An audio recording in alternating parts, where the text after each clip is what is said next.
ಮಂಗಳೂರಿನಲ್ಲಿ ಸದ್ಯದ ಪರಿಸ್ಥಿತಿ ಯಾವ ರೀತಿಯಾಗಿದೆ ಅನ್ನೋದರ ಬಗ್ಗೆ ನಮ್ಮ ಮಂಗಳೂರು ರಿಪೋರ್ಟರ್ ಆದಿತ್ಯ ರಾವ್ ಒಂದು ವಾಕ್ ಥ್ರೂ ಮಾಡಿದ್ದಾರೆ. ಅಲ್ಲಿನ ಪರಿಸ್ಥಿತಿಗೆ ಸಂಬಂಧಪಟ್ಟಂತೆ ನೋಡೋಣ ಬನ್ನಿ.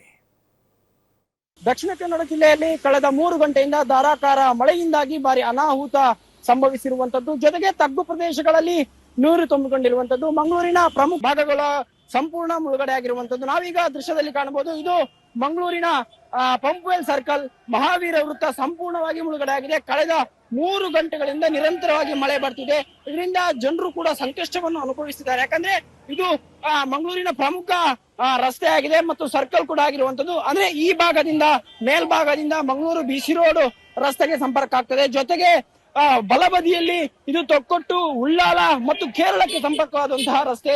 ಜೊತೆಗೆ ಇನ್ನೊಂದು ಲೆಫ್ಟ್ ಸೈಡ್ ಅಲ್ಲಿ ಇದು ಉಡುಪಿಗೆ ಸಂಪರ್ಕವಾಗುವಂತ ರಸ್ತೆ ಮತ್ತು ಜೊತೆಗೆ ಹಿಂಭಾಗದಲ್ಲಿ ಇದು ಮಂಗಳೂರು ಸಿಟಿಗೆ ಸಂಪರ್ಕವಾಗುವಂತ ರಸ್ತೆ. ಸಂಪೂರ್ಣವಾಗಿ 4 ರಸ್ತೆಗಳು ಕೂಡ ಮುಳುಗಡೆ ಆಗಿರುವಂತದ್ದು. ಕಳೆದ 3 ಗಂಟೆಯಿಂದ ನಿರಂತರವಾಗಿ ಮಳೆ ಸುರಿತಾ ಇದೆ. ಇದರಿಂದಾಗಿ ಈ ಒಂದು ಪರಿಸ್ಥಿತಿ ಮಂಗಳೂರಿನ ಪಂಪ್ವೆಲ್ ಭಾಗದಲ್ಲಿ ಆಗಿರುವಂತದ್ದು.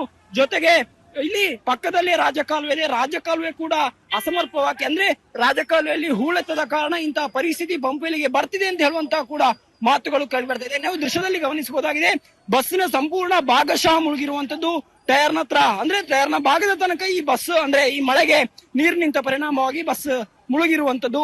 ಅನೇಕ ಪ್ರಯಾಣಿಕರು, ಅಂದ್ರೆ ಆಫೀಸ್ ಬಿಡುವ ಹೊತ್ತು, ಜೊತೆಗೆ ಶಾಲೆ ಕೂಡ ಮಕ್ಕಳು ಮನೆಗೆ ಹೋಗುವಂತಹ ಸಮಯ, ಈ ಹಿನ್ನೆಲೆಯಲ್ಲಿ ಸಂಪೂರ್ಣವಾಗಿ ಈ ಭಾಗ ಮುಳುಗಡೆ ಆಗಿರುವಂತದ್ದು. ಜೊತೆಗೆ ಆಂಬ್ಯುಲೆನ್ಸ್ ಕೂಡ ಹೆಚ್ಚಿನ ಸಂಖ್ಯೆಯಲ್ಲಿ ಈ ಭಾಗದಲ್ಲಿ ಆಸ್ಪತ್ರೆಯಲ್ಲಿ ಇದೇ ರಸ್ತೆಯನ್ನು ಅನುಭವಿಸ್ತಾರೆ ಅಥವಾ ಅಳವಡಿಸಿಕೊಳ್ತಾರೆ. ಈ ಆಂಬ್ಯುಲೆನ್ಸ್ ಹೋಗೋದಕ್ಕೂ ಕಷ್ಟವಾಗಿರುವಂತದ್ದು.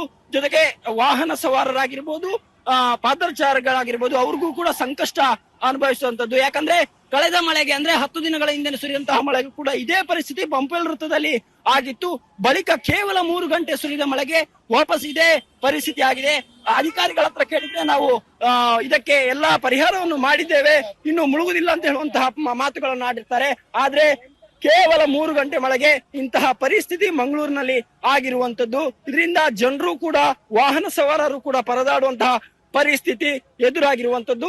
ಒಟ್ಟಿನಲ್ಲಿ ಈ ಬಗ್ಗೆ ಅಧಿಕಾರಿಗಳು ಸೂಕ್ತ ಕ್ರಮವನ್ನು ನಿಷ್ಕರಿಸಿಕೊಳ್ಬೇಕಾಗಿದೆ. ಯಾಕಂದ್ರೆ ಸಾಕಷ್ಟು ಸಂಖ್ಯೆಯಲ್ಲಿ ಈ ಭಾಗದಲ್ಲಿ ವಾಹನ ಸವಾರರಾಗಿರ್ಬೋದು, ಪಾದಚಾರಿಗಳಾಗಿರ್ಬೋದು ಸಂಚರಿಸ್ತಾರೆ. ಇದರಿಂದ ಭಾರಿ ಅನಾಹುತವೇ ಆಗ್ತದೆ. ಇದಕ್ಕೆ ಸೂಕ್ತ ಕ್ರಮವನ್ನು ಕೂಡ ಕೈಗೊಳ್ಳಬೇಕಾಗಿದೆ. Aditya Dandole, Guarantee News, Mangaluru. ನೋಡಿ ಎಂಥ ಪರಿಸ್ಥಿತಿ ಇದೆಯಲ್ಲಿ. ನಮ್ಮ ರಿಪೋರ್ಟರ್ ಆದಿತ್ಯ ರಾವ್ ಎಕ್ಸ್ಪ್ಲೇನ್ ಮಾಡ್ತಾ ಇದ್ರು. ಅಲ್ಲಿ ಓಡಾಡೋದಕ್ಕೂ ಕೂಡ ಕಷ್ಟ ಆಗ್ತಾ ಇದೆ. ಬಸ್ಗಳು ಹೆಂಗೋ ನುಗ್ಗಿ ಹೋಗ್ಬಿಡ್ತವೆ. ಆದರೆ ಈ ಸಣ್ಣ ಪುಟ್ಟ ವಾಹನಗಳ ಸವಾರರ ಪರಿಸ್ಥಿತಿ ಹೇಗೆ? ವಾಹನಗಳು, ಅದರಲ್ಲೂ ಬೈಕ್ಗಳಂತೂ ಅಲ್ಲೇ ಮುಳುಗಡೆ ಆಗ್ತಾ ಇದ್ದಾವೆ, ಮುಂದೆ ಹೋಗ್ತಾ ಇಲ್ಲ. ಆ ಕಡೆ ಇರೋರು ಆ ಕಡೆನೇ, ಈ ಕಡೆ ಇರೋರು ಈ ಕಡೆನೇ.